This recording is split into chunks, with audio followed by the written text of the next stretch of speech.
खुलुमबाय नोंथांमोनखौ आंनि प्रदीप दैमारी इउटुब चेनेलाव बरायनानै लानाय जाबाय। आं दिनै नोंथांमोननो दाख्लैहाय सानडेआव मोनसे भिडिअनि गेजेरजों बुंना होनाय हिसाबै आं दिनै मोनसे भिडिअ लानानै फैबाय। बे भिडिअआनो जादों दाख्लै आङो सानडेआवहाय बेवहाय माने जाय बिथांमोना गावनि चेनेलखौ आंनि नैबे प्रदीप दैमारी इउटुब चेनेलनि बे भिडिअआव होजानो लुबैयो नोंथांमोना माने लिंकखौ हरनांगोन बेफोरबायदि होन्दोंमोन। आङो बिथांमोनखौ माने लिंकखौ हरनो थिनदोंमोन आंनि माबायाव वाट्सएप नाम्बाराव। ओमफ्रायो दा आङो वाट्सएप नाम्बारखौ जेनेबा दाख्लैहायनो जेनेबा भिडिअनि गेजेरजों बुंनानैबो होदोंमोन आरो माबायावबो डेसक्रिपसनावबो होना होदोंमोन आङो।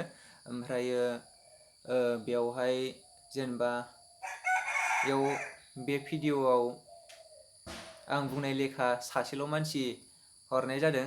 बे बिथांनि चेनेलखौ आङो दिनै आंनि बे चेनेलाव फोरमायनानै होनो सानदों नोंथांमोन। दा नोंथांमोना नायबानो जाबाय।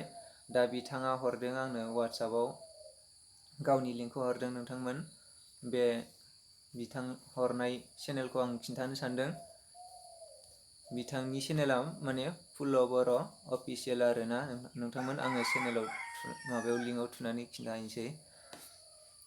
दा नै फुल' बर' अफिसियेल दङ नोंथांमोन। नैबे नै फुल' बर' अफिसियेल। बिथाङा दिनैसिबाङाव 6टा भिडिअ हगारबाय नोंथांमोन। 6टा भिडिअ। ओमफ्राय साबसक्राइबारा दङ 303 साबसक्राइबार्स दं आरोना नोंथांमोन। दा माने नोंथांमोना सोरबाफोर नायाखैब्ला बिथांनि चेनेलखौ नायब्लानो जाबाय। बिथांनि चेनेलाव थांनानै भिडिअफोरखौ नायबानो जाबाय। 303 साबसक्राइबार दङ। आरो आंनि साबसक्राइबार नोंथांमोनाबो बिथांनि भिडिअखौ नायनानै मोजां मोनदोंब्ला नोंथांमोना साबसक्राइब बानायना ला। आङो भिडिअखौ मोनसे देखायना होनो नोंथांमोन। बिथाङा हिन्दी लेंगुवेजखौबो मोजाङैनो रोङो। हिन्दी लेंगुवेजनिबो एसे बानायो।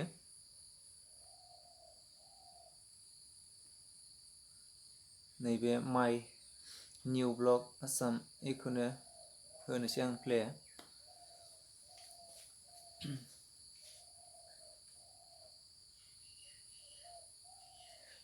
नेटआ नोगोर खम। नैबे आरो नोंथांमोन। बारिश आने का संभावना है। पूरा बारिश आने का संभावना है। आएगा बारिश जरूर आएगा। ऐसा है आप लोग नज़ारा देखो कैसा है। मतलब पानी है ना उस साइड में थोड़ा कम है, जोमै लेकिन एसे उस साइड में माबा भी थोड़ा कम, दोमैनायमोन उस आरोना साइड में ज़्यादा है। बिथांनि वो भिडिअ जो देख रहे हैं बानायनाया। ना उस साइड में ज़्यादा अखा है। हाहां होनदों। उधर है ना सब एरिया है ना ओंखायनो पानी एसे के पानी खोमसिदों। हो जाता है उधर, पूरा पानी हो जाता है उधर सब एरिया। ये बारिश आएगा ना जब जोर से तो एक भी एरिया नहीं बचता है, पूरा पानी भर जाता बेबायदि है। आरोना नै आं माने बेखौ मछली वछली आ जाता है सब। नायखानायमोन ओंखायनो गेजेर ससेनिफ्राय फैदों। बस आप लोग देख सकते हैं अभी हमारा आसाम में बुरजा पूरा ब्लग। बारिश है। अभी मैं है ना पूरा उधर बिथाङा जोंनि गामिनि मेरा इउटुबार आरो मेरा घर का है वो जमीन। इसमें बिथांनि अभी थोड़ा सा नटिफिकेसन आप लोग फैदों। को दिखाने का कोशिश करूँगा। और देखो सुपारी का पेड़ है। अभी तो पेड़ नहीं लगा हुआ आङो है, अभी छोटा छोटा दिनैनि है। भिडिअ माने मतलब देखो अभी जायबा आसाम भी है ना पूरा दाख्लैनि बारिश ही बारिश भिडिअखौ है। नायनानै इधर लिंकखौ भी अभी हरदों थोड़ा आंनो सा वाट्सएपआव हरदों कम हुआ बिनि है बारिश। अभी माबाखौल' भी थोड़ा मोड़ा है, बिथांनि लेकिन माबाखौल' आएगा होनाय सब। जागोन आरोना दिनैनि भिडिअआव।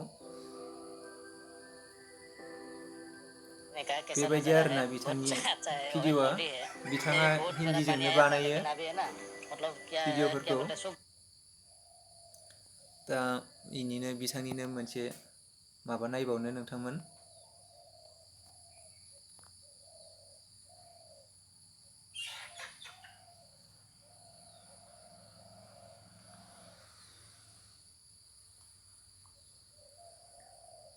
सर्टबो दं आरोना नै।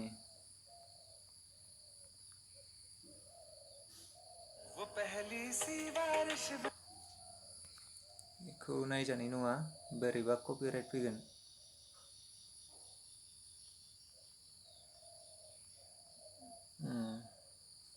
दा नैबे मोनसेखौ नायबावनोसै आरोना। आसाम टि गार्डेन होनदों माइ first blog Assam tea garden blog.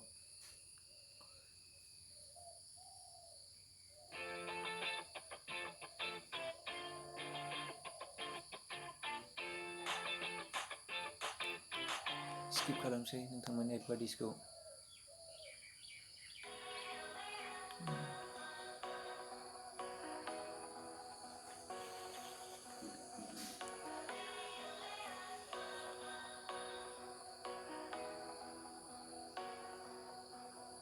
बिथाङा मोजां मोजां भिडिअखौनो हगारो नोंथांमोन। आज तक हम ऐसे चाय का बागान में घूमने गए थे, ऐसा कुछ प्लानिंग तो नहीं था मैं बिथाङा नै बनाऊंगा, हिन्दी लेंगुवेजनिनो लेकिन हगारो दोस्त ने आरोना बोला नोंथांमोन। वीडियो बना ले, नोंथांमोना घूमते घूमते बिथांनि एक वीडियो चेनेलाव बन जाएगा। हाबनानै मैंने सोचा बे एक वीडियो फुल बनाया, बर' कुछ लोग ऐसा अफिसियेल भी हो सकता बिथांनि है चेनेलाव जिनको चाय का हाबनानै पत्ते के बारे में कुछ नोंथांमोना पता नहीं भिडिअखौ होगा, नायदो। वही पीने वाला नायनानै एक आरो बढ़िया पैसा चाहता है। निस्सय मोजां आप लोग मोनदोंब्ला इस व्यू को नोंथांमोना एंजॉय कर सकते हैं। चेनेलखौ साबस्क्राइब खालामना होदो बिथांनिखौ। साफा साफा हगारथारो नै। आंबो हिन्दी लेंगुवेजफोराव भिडिअ बानायनो लुगैयो आरो, ओमफ्राय आंना एसे प्रब्लेम आरोना, बाराद्राय हाजोबा आङो हिन्दी लेंगुवेजखौ।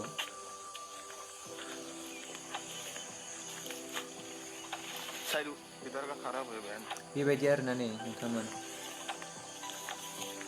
ओहो, बिथाङा एसे स्मार्टानोखा। दा नोंथांमोन बेखिनियानो।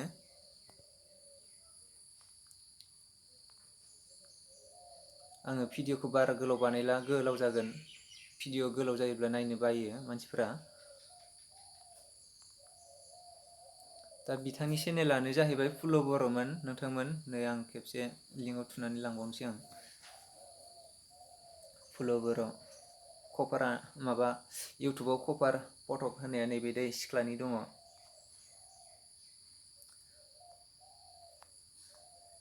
फुल बर' अफिसियेल। बिथाङा इउटुबारा हौवासो दै, ओमफ्राय हौवासा।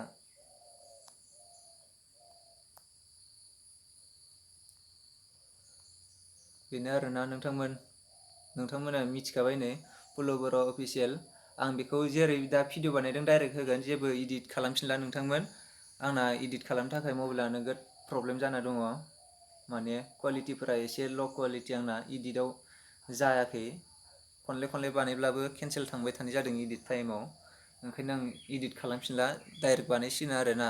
ओमफ्राय दा बिथांनि फुल बर' बिथांनि फन नाम्बारखौबो नैबे वाट्सएप आरियाव इयाव थुनाय जादोंना, बे वाट्सएप नाम्बारखौबो नुफानाय जासिगोन नोंथांमोन।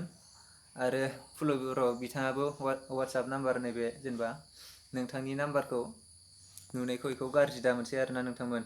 माबा फुल बर' नोंथां, दा नोंथाङा बे वाट्सएप नाम्बार नुनायखौ जेबो जेनेबा गोरोन्थि साननांला आरोना। माबाफोर गोरोन्थि जादोंब्ला जेनेबा निमाहा होदो नोंथाङा। आङो बेखौ जेबो माबा खालामला, इडिट खालामफिनला, माने नोंथांनि नाम्बारखौ खोमोरना होला आरोना।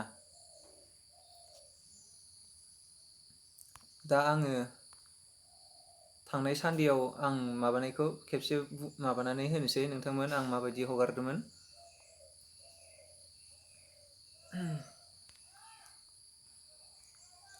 आं थांनाय सानदेआवनो बिहरदोंमोन आरोना, जाय जाय जेनेबा गावनि चेनेलखौ आंनि नैबे इउटुब चेनेलनि गेजेरजों फोरमायना होजानो लुबैयो, बिथांमोननि लिंकखौ आङो माबायाव वाट्सएपआव बिहरदोंमोन आरोना लिंकखौ। ओमफ्राय बे बिथां सासेयाल' हरनाय जादों, फुल बर' बिथाङाल'। दंनायाथ' अनेक आंनि ओरै खाथि खालायावबो दङमोन इउटुबार बिथांमोना रावबो हराखै। दा बिथां सासेयाल' हरदों, बिनिखायनो बे बिथांनिखौल' हगारनाय जासिगोन आरो आं इउटुबाव। दा आरो नोंथांमोना आंनि बे गोदान कभार भिडिअखौ नुवाखैबा नायब्लानो जाबाय। हाजो हिमालयखौ कभार भिडिअ बानायदों आं नोंथांमोन। नोंथांमोना नायब्लानो जाबाय। दिनै इसिबाङाव मैया हगारदों आं, मैया फुङाव। ओमफ्राय दिनै इसिबाङाव नै 368ल' जादों नोंथांमोन, 1 डे एग'। मैया हगारदों आङो। ओमफ्राय नैबे लिंक बिहरनाय भिडिअआ थांनाय सानदेआवमोन नोंथांमोन। नैबे नोंथांमोन एडभार्टाइजआ दाना थुबानो फैथारो, स्किप खालामनो आं। नैबेमोन आरोना नोंथांमोन, दाख्लै आं भिडिअ माबा लिंक बिहरनाय भिडिअ बेनोमोन। साबसक्राइबार लुगैयोब्ला नोंथांमोना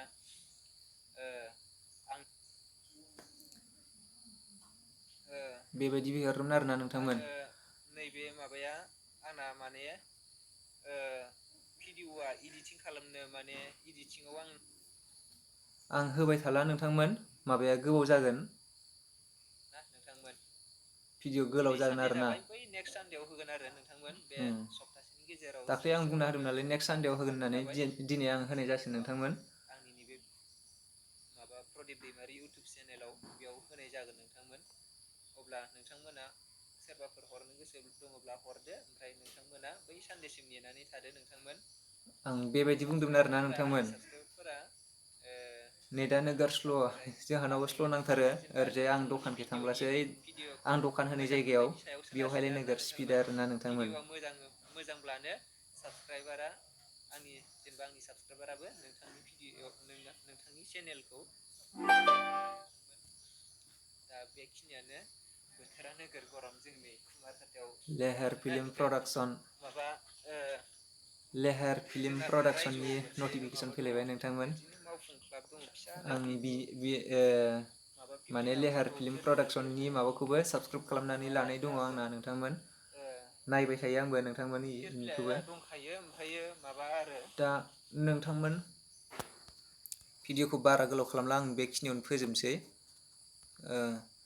दा नोंथांमोना बिथांनि चेनेलाव थांनानै भिडिअफोरखौ मोजां मोनदोंब्ला नोंथांमोना बिथांनि फुल'बर अफिसियेल बिथांनि इउटुब चेनेलखौ साबस्क्राइब खालामनानै लाब्लानो जाबाय।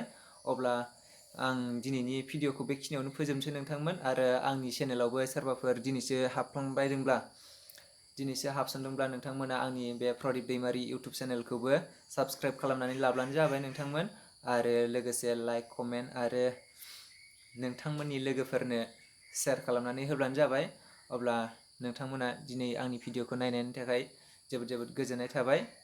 अब्ला आं भिडिअखौ दिनै बेखिनियावनो फोजोबनाय जाबाय नोंथांमोन। Thanks for वाचिं।